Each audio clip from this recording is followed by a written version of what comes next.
Is the best Grand Seiko to buy the one that has the most exquisite and fancy dial?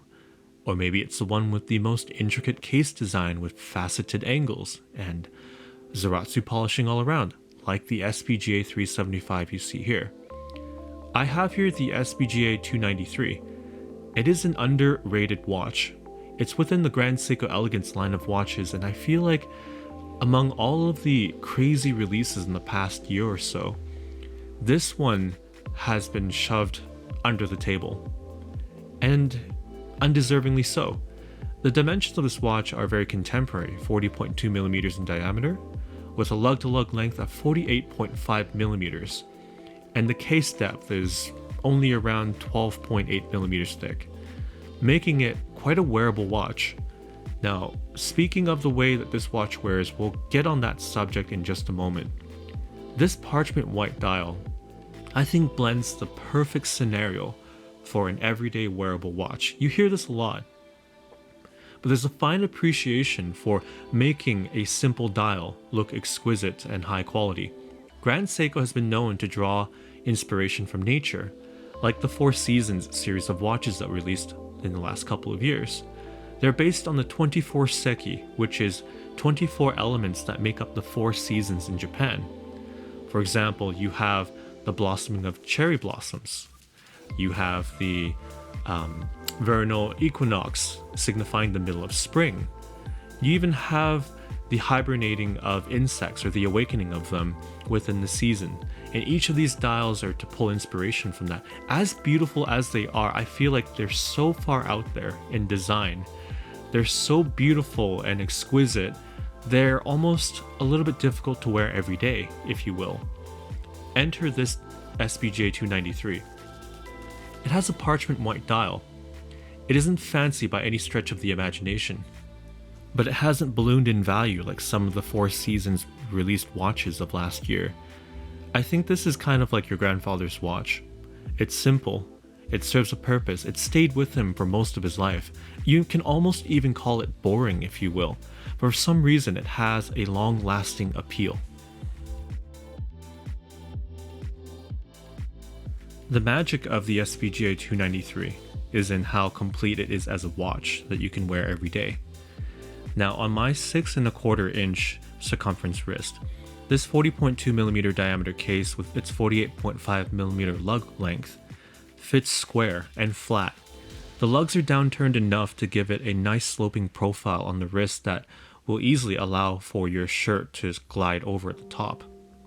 Speaking of how this watch wears and comparing it to the Grand Seiko that I've owned in the past, the SBGA 375 that was a much more flat case on the wrist, and it looked a lot larger and heftier on the wrist too. Part of that is because of the large flanks that had Zaratsu mirror polishing on it. Now, I didn't bond well with that watch. It eventually left my collection because of the way it wore.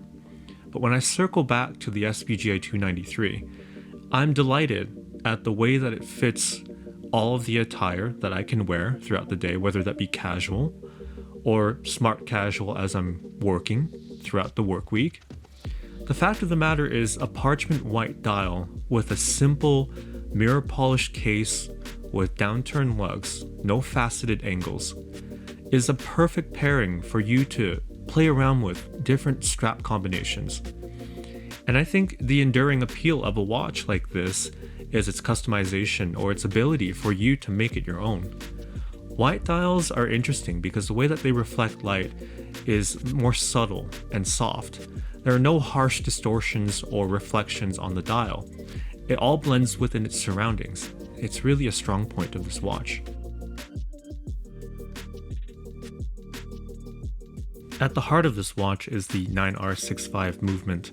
It's a spring drive. That means you get a continuous sweeping movement, good for 72 hours of power reserve, and about 15 seconds of accuracy throughout a whole entire month. It's quite impressive at that. As simple as the dial is, the case is equally simple. You're getting Zaratsu polishing all around, which is that high polishing that resembles mirror-like finishing. The case in its shape is very interesting. It's kettle-shaped. The side of the case flares out ever so gently. You're getting a conical bezel at the top of the case that frames a very gentle boxed sapphire crystal with minimal distortions at that.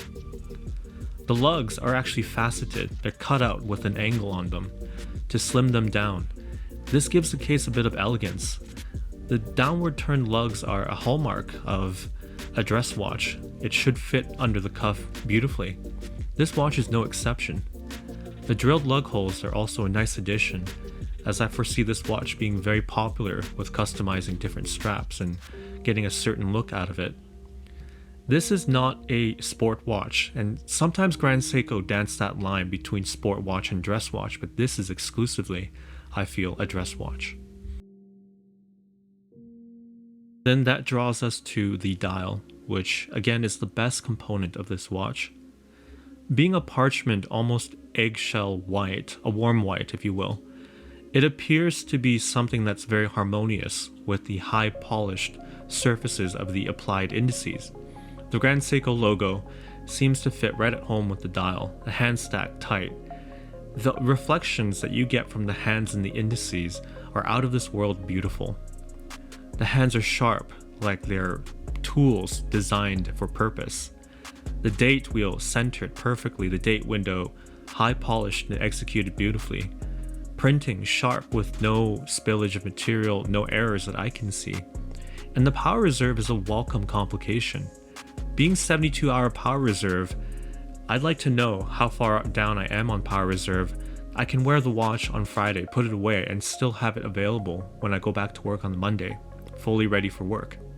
And I enjoy that aspect. The dial execution is just the best part of this watch. This is part of the Elegance series, and I feel like the Elegance series of watches for Grand Seiko kind of go under the radar. They're shadowed by the limited releases that Grand Seiko has been known for doing year after year, but I feel like this is one that you can't ignore. I've seen the GMT variant of this watch. I've even seen the manual wind 37mm SBGA293 and I actually prefer this one to it.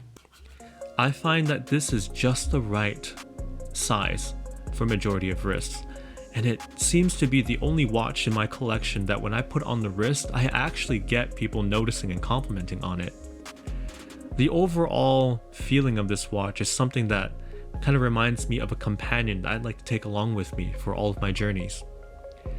And I do understand that this might be a boring watch for some. If you're investing into Grand Seiko, you're probably expecting something to be out of this world exquisite, handcrafted, artisan level of quality. This is something that is that, but it doesn't shout about it. At $6,800 Canadian, it's a lot of money, but it's money well spent for something that's going to last you a long time. If you like today's video, please like the video and consider subscribing, and I'll most definitely catch you in the next one. Thank you.